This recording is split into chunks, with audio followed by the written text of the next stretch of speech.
I'm reading you a book, Growing Up Where Jesus Lived. Here we go.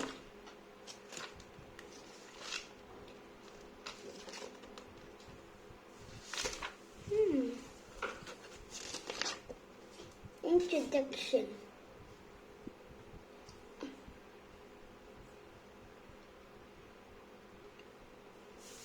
In here we have 2 chapters, however short chapters. I will read it to you. What would your worship? How will you worship God?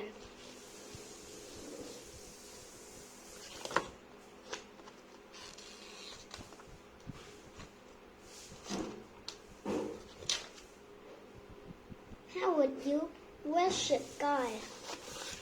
Chapter 1. When the boy turned 20, he was thought to be a man. Before his birthday, he had to learn by heart 20 special verses from the Old Testament. 20. These verses were called Shema. All men were supposed to say the Shema in the morning before they ate and before they did any work. They also said the Shema every evening. Before this, a man had to wash his hands and face. Then he placed a mantle over his head. Then also strapped boxes called phylacteries onto his forehead and his left arm. Inside these rubber boxes were scripture verses to remind men to keep God's laws. There were some men who were the phylacteries all the time. Their phylacteries were like very big and twigs, and their mantles were very long. These men were called Pharisees. They felt that they were very holy and liked to make a law for anyone who followed. Jesus said they were not holy, but were proud show-offs.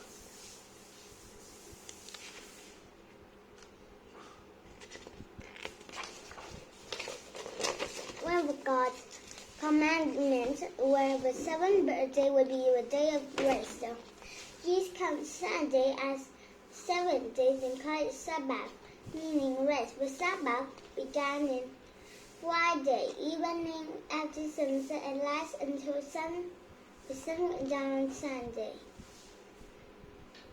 On this night, no one could work. The Pharisees made many rules about what was work and what was not. One rule said you could only walk a short distance on the Sabbath. Another rule said that a lady could not look in the mirror in the Sabbath because she might see gray hair and pull it out. That would be considered work. When Jesus lived on earth, he told the story about proud, rebellious lady. This story compares the kindness of strangers to the pride of the poorest and laggard. This is his favorite story that has been repeated for 20,000 years. Here is an example of a story Mary told. There was once a man who was traveling down a lonely road. There were rocks, caves beside this road where robbers would hide. All at once some thieves came out of the place where they had been hiding. They leapt on the man, took away his money and cloth, and left him alone to die. After a while, the man traveling along the road came to a place where the wounded man lay. This man was a priest. He used to sit at the temple and tell people to be good and kind to each other. But he was not good and kind himself, for he would not even take the trouble to help the wounded man. Instead of doing so,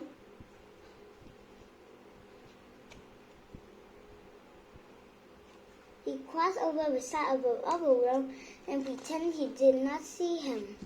Soon another religious man cleaved past the wounded man, but he did not help the wounded man. He walked on just as the priest had done. After these 2 poor men had left, another man who was called Samaritan. As soon as he saw the wounded man lying on the road, He got off his donkey and got him. But the silent man felt sorry for the wounded man, and he did all he could to help. He poured oil on his wounds and then bandaged them. The cavalry placed the man on his own donkey. When he led the donkey to an inn or hotel, "Take care of him," he said to the innkeeper. "Wait, here's some money. If you need any more, I will pay you when I come again."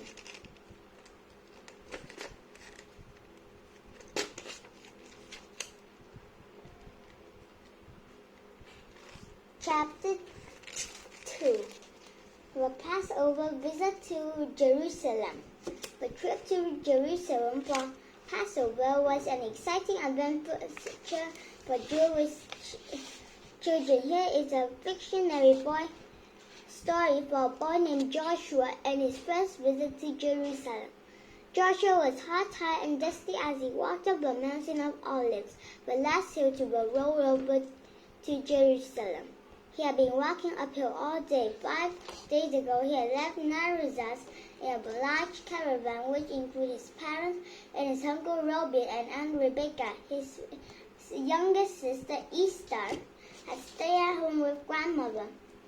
The road was dusty, uneven, and full of rocks. Since he was 9 years old, Joshua was too big to ride in a box, strapped on the side of a donkey like some of the smaller children. It was fun, though, to walk alongside so many friends and relatives. Sometimes everyone would sing pastimes together as they hiked.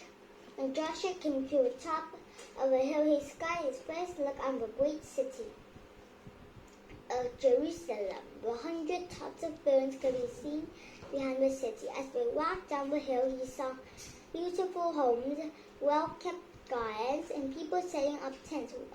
"I'm glad we don't have to spend Passover in a tent, Father," said Joshua. "Yes, it's very kind of our friends in Jerusalem to invite us to stay in their home," answered their father. "The town people are very generous in that way, but there is not enough room in the city for all the visitors." When the caravan got near the city wall, Joshua saw that the stone walls were gigantic. This strong wall, it was built to protect the city. Uncle Reuben explained, "You can get inside only through one of the gates. They are made of thick wood covered with metal, so they will be strong enough to keep enemies out. Did you notice each gate has a watchman?" "We don't need to hurry," said Joshua. "The gates will be closed at sunset." Father explained, "Even if the gates were closed, we could still get inside, Joshua. Each gate has a small door cut in it, big enough for a man to pass through. But the gatekeeper will open it for you. But it is safer to be inside the city before dark, so we better hurry." After walking through the gate, Joshua noticed he was standing in the stone hallway. It was shady and cool there, and there were benches to sit on. The city he had heard many stories about was just a few steps away. The steps, which were neatly paved with large flat stones, led Joshua and his family by the most magnificent buildings he would have never seen. As we passed the grand palace of Herod, who had been a ruler in Israel, "I've heard," remarked Joshua's father, "that guest rooms in the palace are so large that 100 people can sleep in each room. Wouldn't it be fun to see all the covered porches, the walkways and canals filled with water, the courtyard filled with trees and flowers? Oh yes, those statues spout water. Can you imagine?" As he walked through the city, Josh saw many wonderful palaces, high towers, large meeting places, and singers decorated with carved stone. But for him, the most amazing sight of all in Jerusalem was the beautiful Temple of the Jews. It rose high above the city on a huge stone platform.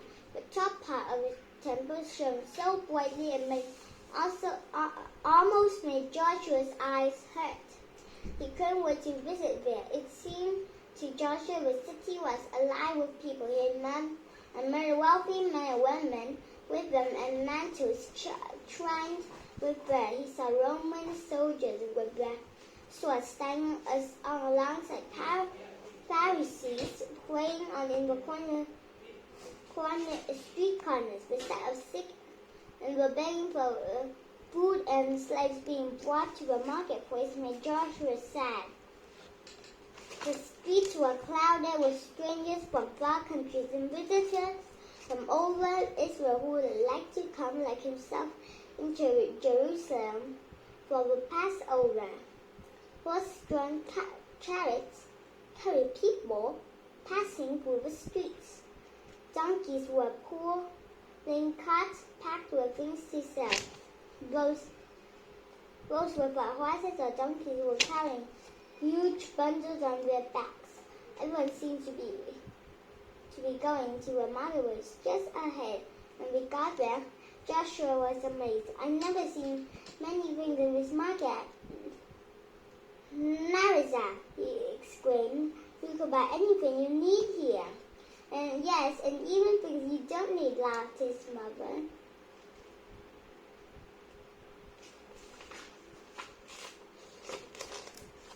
In the market, Joshua saw glasses from Sidon, fine fabrics from Babylonia and India, and gold from Arabia. Precious stones and expensive jewelry caught Joshua's eye, and the rare perfumes, spices, and ointments smelled wonderful. The sellers made a great deal of noise and were shouting all our class. "My goods are the finest you can buy." Joshua's family found their friend's house in a quiet part of the city away from the busy marketplace. The gate was very plain. His father knocked at the door. A servant came to the gate and asked, "Who?" Joshua only answered, "I." Since his voice was recognized as a friend's, the servant let everyone in a passageway and led them to the front room. Joshua remembered to take off his sandals before he came in, but inside of the house looked like no home. Joshua had never seen another room. On the floor was designed of hundreds of tiny colored tiles. On the ceiling were wood panels carved with more designs. There were also lines, square paint on the wall. There were some large chairs with backs, couches you can lie on, and heavy curtains at the sides of the window. Through the window you could see the courtyard. It was paved with marble and planted with pomegranate and evergreen trees. The owners of the house came into the room.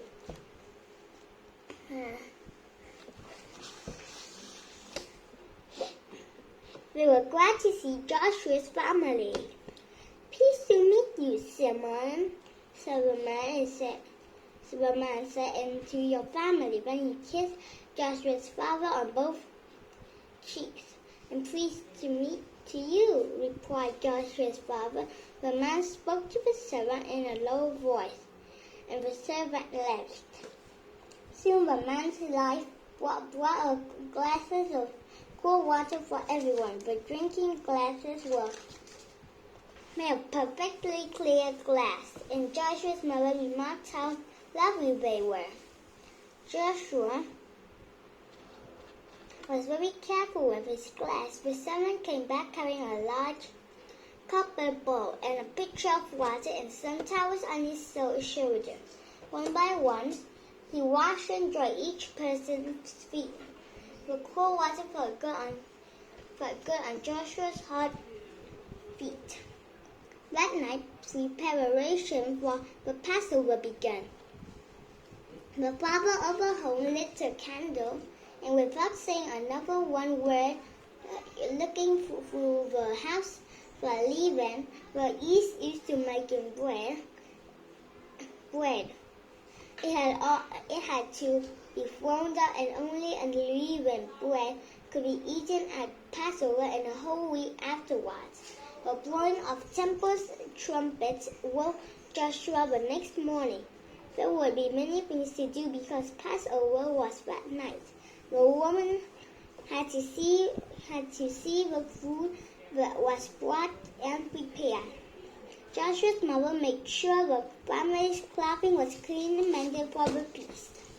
She made Joshua a new robe that he would wear for the first time at Passover. Everyone took a bath that day with a special room in the house that had a built-in bathtub. The men had an important job to do. They need to go to a temple and sacrifice the Passover lamb, which had been outside in a pen. It was a perfectly white male lamb, but less than an year old. Joshua told him he could help take the lamb to the temple. The temple was bigger and more beautiful than Joshua had ever imagined. As we climbed the stairs and led up to the temple, he could sit down and see the streets of the lower city. He noticed that most of the people going to the temple were wearing clean white robes. Before entering, everyone took off their saddles. Inside, Joshua saw the huge court of the Gentiles. Gentile means one who is not a Jew. Everyone could go into the court of Gentiles. The ground was paved with marbles of different colors, and the sides were porches with tall white marble columns. Joshua watched the men in porches selling animals for sacrifice and men changing into money different into the money of temple. Only Jews could go into the middle part of the temple. After Joshua and the uncle climbed up the stairs to this part, they passed a giant brass gate. This is called the Beautiful Gate, explained Uncle Reuben. It's so heavy it takes 20 men to open it.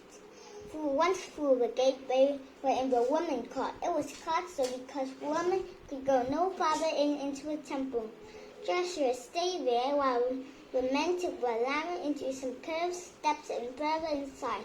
While he was waiting, he listened to groups of men and children sing pastimes on the steps. Some other men were playing musical instruments. Joshua could see the smoke from fat of the lambs being burned in the altar inside. He knew that the blood had been sprinkled on the altar and that the meat would be taken home and cooked for the Passover feast. When his father came back and his uncle returned, they told Joshua about what they had seen inside: a big stone altar, a huge brass bowl on backs of 12 lions, used by the priests for washing, and the holy place made of giant white marble stones, covered with gold. Do you remember me telling about you the Holy of Holies, Joshua? Said his father. It's beside the holy place, where behind the big curtain, only the high priests can go there once a year. That evening, Joshua's family and friends gathered in the banquet room of the house wearing the finest cloth. They thanked to God, and the feast began. The men lay on a special banquet couches for the cereal feast. Different food was eaten at the special time with prayers, hymns, and washing of hands in between. This is what the women served: the lamb, which had been roasted whole, unleavened bread with bitter herbs, a salt made with vinegar, raisins, and dates. It was late when everyone finished eating. Incense were placed around hot coals of burner, and Joshua felt sleepy as the spicy smell of cinnamon filled the room. He tired but happy to include for the first time at the Passover feast as Jerusalem.